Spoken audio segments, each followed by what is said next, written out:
night speech is the way to go. Is that accurate? I think it is accurate. I think people on the Hill recognize, as I think General Petraeus just said, that what the president has outlined has been very strong.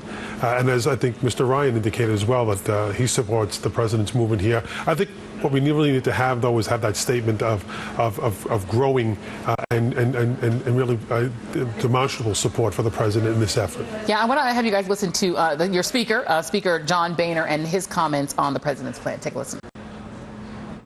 What the president has asked for, as the commander-in-chief, is this authority to train these Syrian rebels. And frankly, we ought to give the president what he's asking for. And Congressman Engel, are you surprised? I mean, Mr. Boehner has been very critical of the president at every juncture. Even within that statement, he had some criticisms. But are you surprised that there is not more pushback from your friends on the Republican side?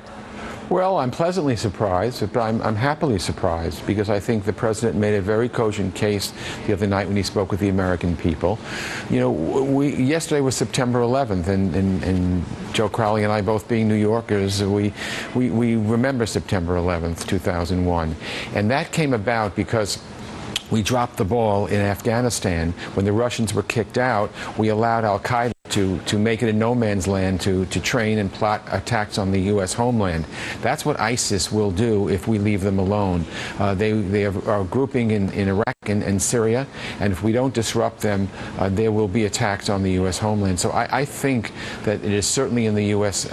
National interest to disrupt them and to defeat them. And I think it goes beyond politics, and I think that's what the speaker is reflecting. Well, Congressman Carr, let me give you the sort of other side of that argument. I mean, there is this assessment by the CIA that there are something between 20,000 and 31,500 fighters. There used to be an assessment of 10,000. It's a much bigger estimate. But as we've seen, and even the intelligence estimates, is that those fighters are focused on Syria, on Iraq, on that area broadly called the Levant. They are not focused outside of regional conquest of territory. So what would you say to people who say, wait a minute, we're not yet at the point where we need to do something like what we did in Iraq, like really go in and wage war, because we really don't have any evidence that they are threatening us here in the United States? You said not yet at the point. I want to avoid getting to that point, number one. Number two, we already have interest in the region.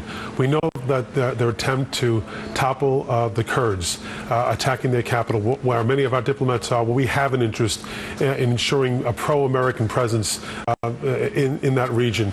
We're concerned about other countries in the region, whether it be Jordan or Lebanon or elsewhere, that they see this caliphate moving towards.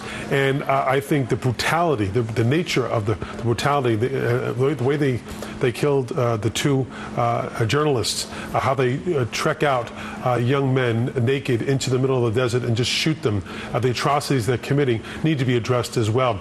I do believe and I do fear that if left to their own device, they would love to have an incident either in the mainland in Europe or in England or here in the United States. And Congressman Engel, that brings us to another question. Whatever it is that the White House decides to do, that the commander-in-chief, that the president decides to do, the question then is the authority and what authority he has and where it derives from. I want to play you what Josh Earnest, the press secretary to the president, said today about the authority that the White House believes it has to confront ISIS. Take a listen.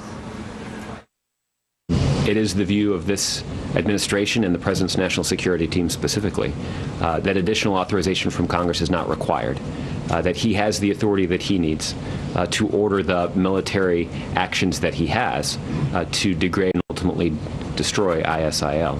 And Congressman Engel, the authority that they're talking about comes from the authorization to use military force, the AUMF that was passed after the September 11, 2001 terror attacks. Is it a problem that that has not been updated to include the current threat to the United States, such as it is, and that Congress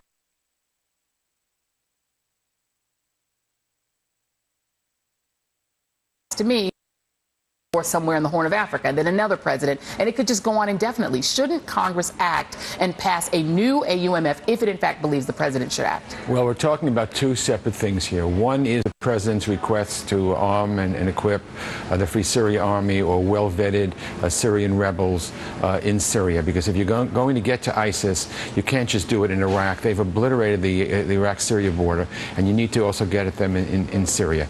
So the president says, and he's right, that he needs the authority from Congress to do that.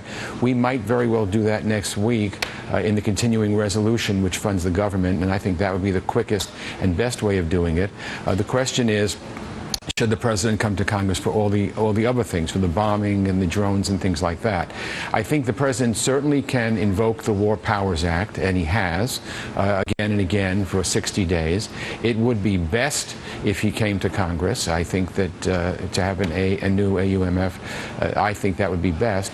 But if it's going to impede the effort, because I think time is of the essence, and if Congress diddles and daddles for 3 months or 4 months, there's an election, then there's a lame duck session, I think that's a problem. So I think the president is right to assert his authority to do it now. Long term, I would hope that the Congress would pass a new AUMF. Well, I think that is the concern of a lot of Democrats, Congressman Crowley, that Congress won't act, that they'll just let this happen. Do you believe, as Congressman Engel has said, that in that continuing resolution, that there will actually be included in that an affirmative vote from Congress to authorize what the president wants to do? I think, first of all, putting aside the legal arguments as to whether or not the prior use of force is still in effect, that's an argument. I think you can make arguments on both sides. In the end, wouldn't it be good for Congress to make a statement, to use our authority and be engaged and make a statement? I think it would, and avoid it of the politics. Take the politics out. It's not about whether it's a Democrat or Republican. It's about the president. I do think there was an issue as to whether or not we should go into CR or a standalone. Right. Personally speaking, if the CR is clean otherwise, and we deal with the issue of XM Bank and do that in a bipartisan way, in a smart way, I would have no problem including the use of force resolution in the CR, but that remains to be seen. Yeah, you see it at Export-Import Bank, and then all my hope dwindled, because that is going to be a fight.